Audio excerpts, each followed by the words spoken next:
Welcome to Dr. Montague, Dr. Urban, the Carderock team, all our guests here today. A special welcome to Captain Todd Hutchinson. He was instrumental in driving the renaming of Building 40 to the Raye Montague Center for Maritime Technology. While he was CO here, he became aware of Raye's contribution to ship design, and it was his idea to pursue the name change. This process is difficult and requires approval all the way up the chain of command to the CNO. And it most definitely would not have happened without Captain Hutchinson's dedication, drive to see it through to the end. So thank you, Todd, and appreciate you being here today. So an interesting side story for Todd and myself. So I applied for this job when it became available. When we typically, spend about 3 years in a position. I applied to be the CEO of Carderock. I was selected, and then of course vacated my old position. And then Todd applied for my role. So we effectively swapped jobs after about 3 years, and we still remain friends to this day, even knowing what we left each other. Now it's fantastic. So it's great to have you here, and your wife Stephanie. Thank you both for coming. So once we learned, that this was approved, I certainly had done my own research on Raye Montague, and I have to say this is most appropriate to rename this building. Having started her career right here on this base, then known as the David Taylor Model Basin, to then go on to become the first person to design a ship using computer-aided design, makes the renaming of this building quite fulfilling, especially given the hurdles she faced as a Black female. This building is a conference center, built in 2007 for the purpose of accommodating the members of this command and our mission, which is to conduct world-class ship design and engineering. And it's such a great building and an awesome facility that we often have other guests outside the enterprise wanting to use this to support their mission as well. So Carderock is where the fleet begins, and Raye Montague is where ship design begins, and it's an honor for us to have the building named after her. Most importantly, follow-on generations of employees and visitors here at Carderock will see this and learn the story of Raye Montague. And now we will unveil the name. I'd like to invite our technical director, Mr. Larry Tarasak, the Warfare Center's director, Dr. Marty Irving, and Dr. David Montague, Raye's son, and Captain Todd Hutchinson. Please come up, and we will pull the rope and unveil the new name. Together, count of 3. 1, 2, 3.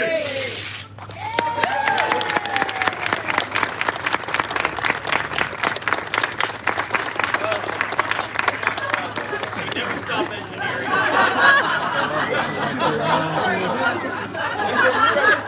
Winning champion. There you go.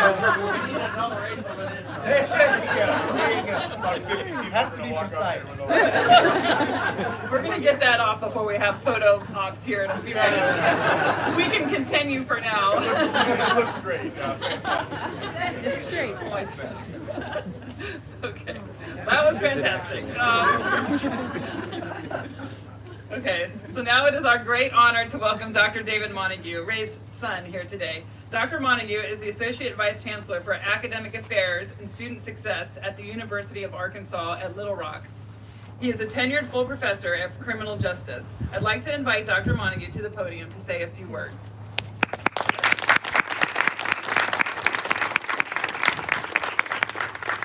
Good morning. I'll just start with saying wow. Wow.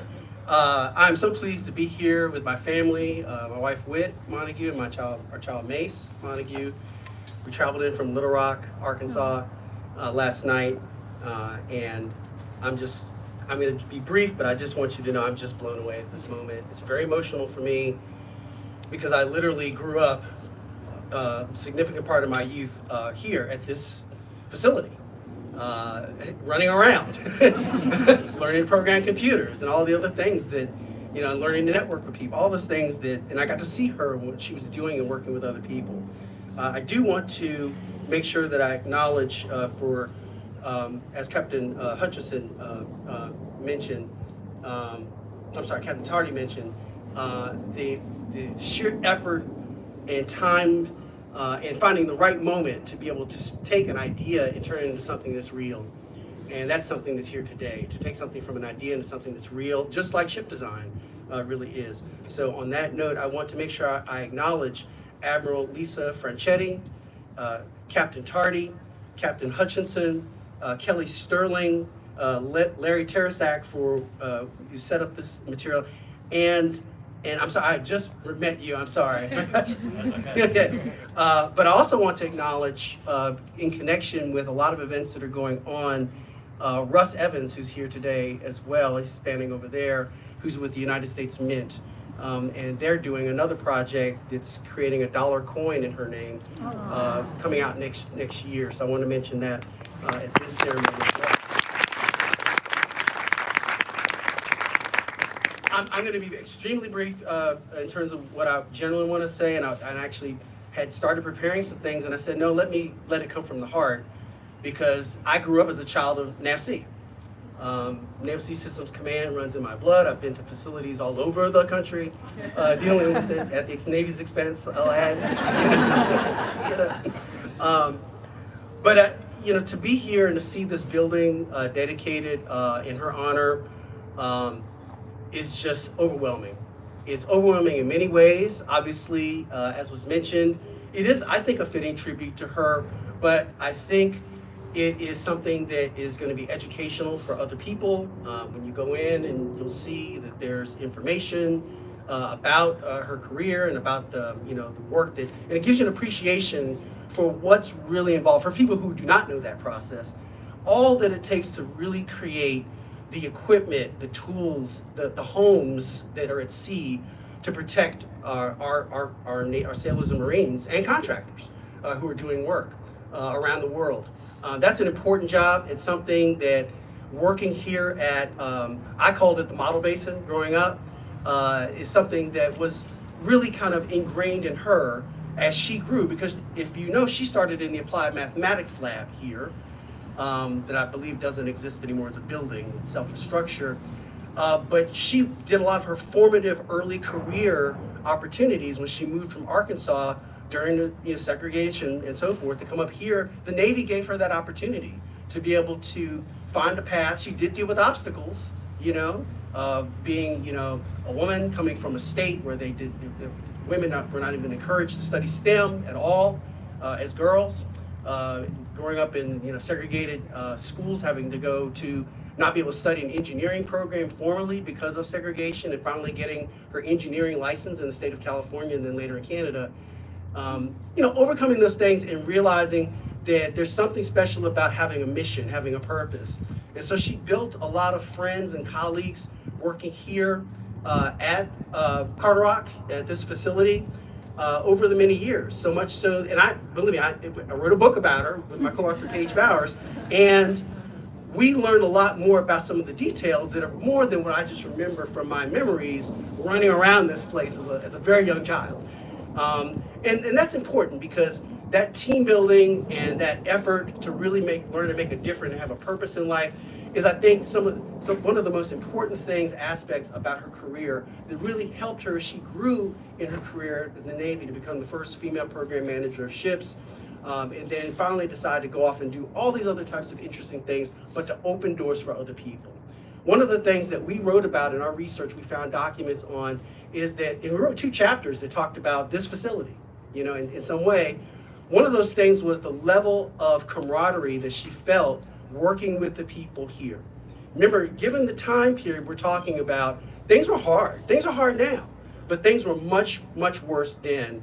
And the people that embraced her, and not everyone embraced her, but the ones that they did, and it was more so than not, really made an impression on her, and it helped kind of empower in her. And she had many mentors that were here that helped her along that path as well.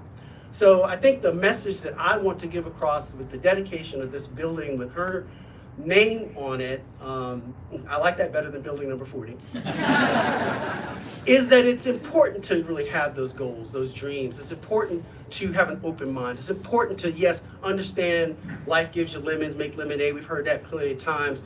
but to remember that you have a purpose in what you do. And she lived that purpose all through the years until she physically couldn't do it anymore.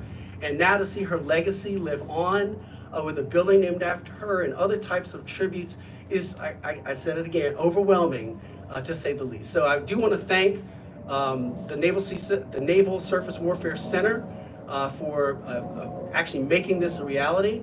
I would like to visit down the road and see how it's coming, be able to refer people to come to this place if they can get on to the base for different pride.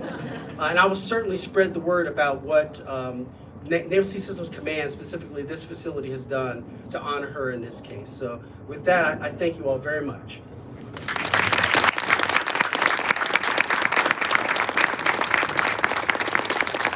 Thank you, Dr. Montague. That was truly inspiring. We have the pleasure of having the Executive Director of Naval Surface Warfare and Undersea Warfare, Dr. Marty Irvin, with us today. Dr. Irvin got his start here at Carderock before climbing the career ladder of ship and ship systems expertise. I'd like to invite him here to say a few words.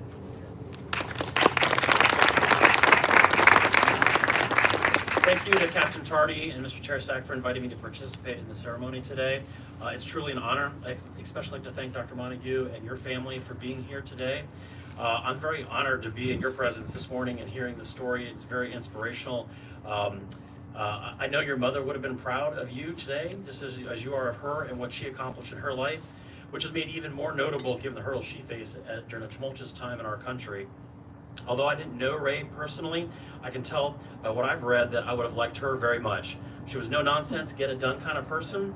She was acutely aware of her situation and obviously aware that being a black female did not at all affect her ability, quite frankly, to do a job better than others in her field at that time.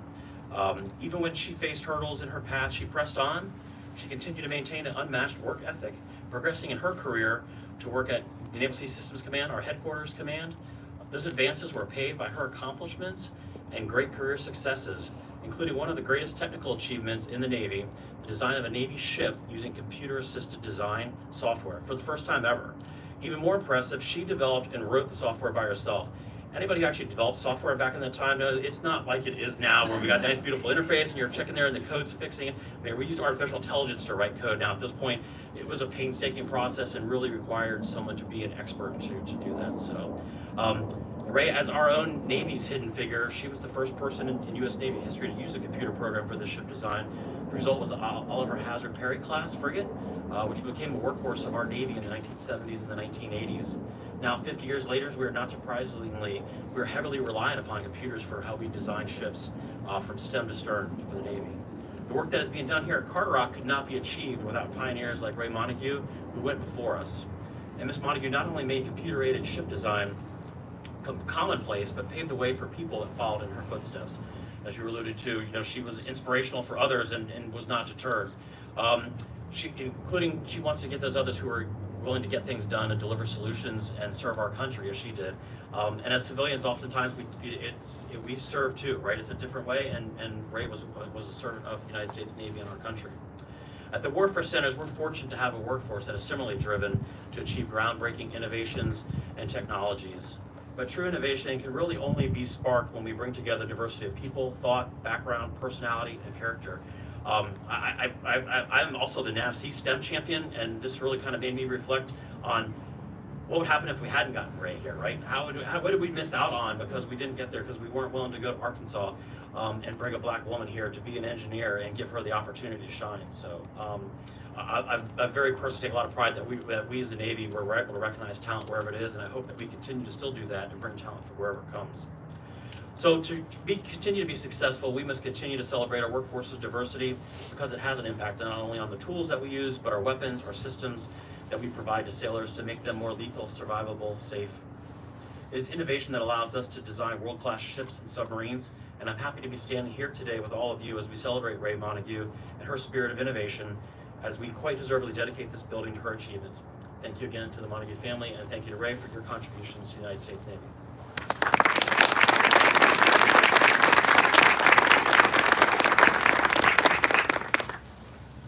Thank you, sir.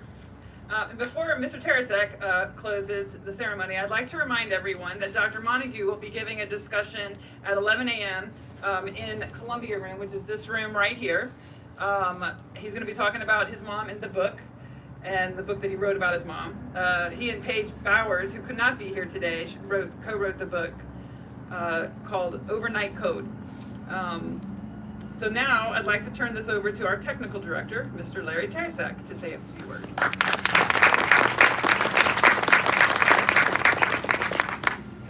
The notes here, sometimes you sneak things in there. I did not speak in your notes.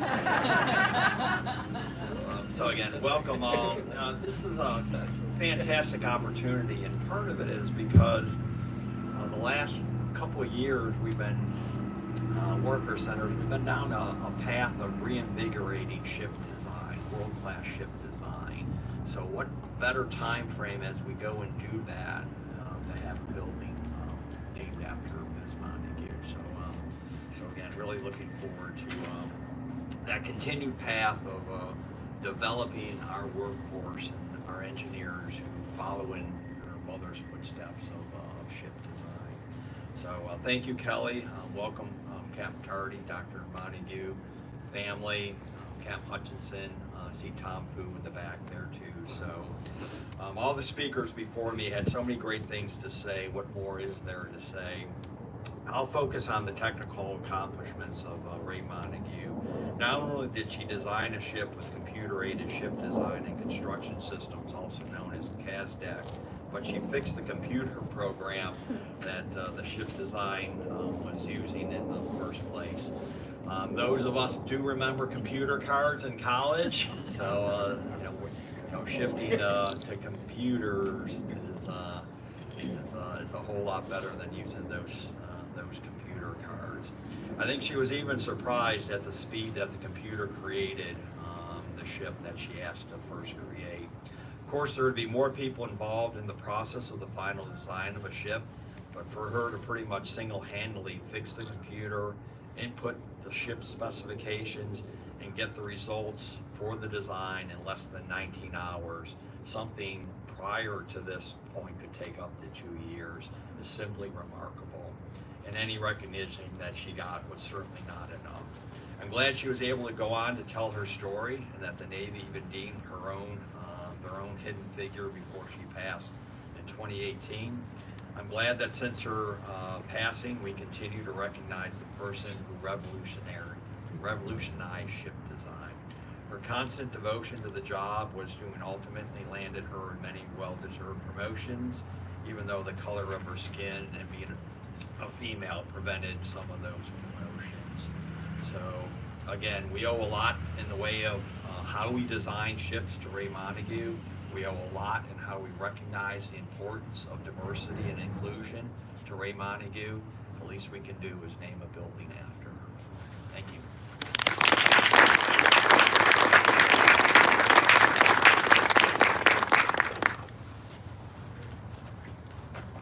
All right, thank you. Thank you, Mr. Teresak, and thank you, Dr. Montague, Dr. Irvin, and Captain Tardy, and Captain Hutchinson for being here. This concludes this ceremony. We're going to have some cookies and water in the lobby, and there's some displays that we'd love for you to look at and read about Raye Montague. And then, like I said, at 11, we're going to move into this room and have a book discussion. Anyone is welcome to join that as well. And we're going to try to put that one on Teams, I think.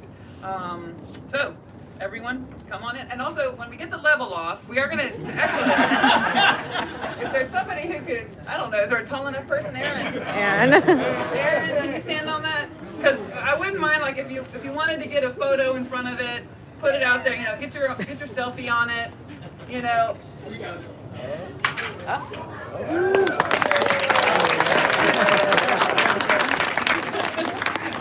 The photographer to the rescue. Anyway, get a photo taken, and we're going to do some photos here with this group. Captain Hutchinson, you want to get in here, please? Here, let me take that.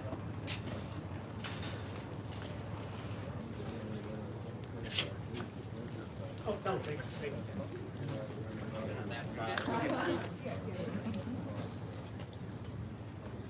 And then afterward, feel free to get a selfie in front of it, put it on your social, tag Carter Rock.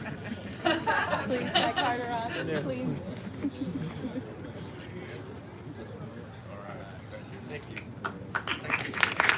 Okay, thank you guys. Yeah.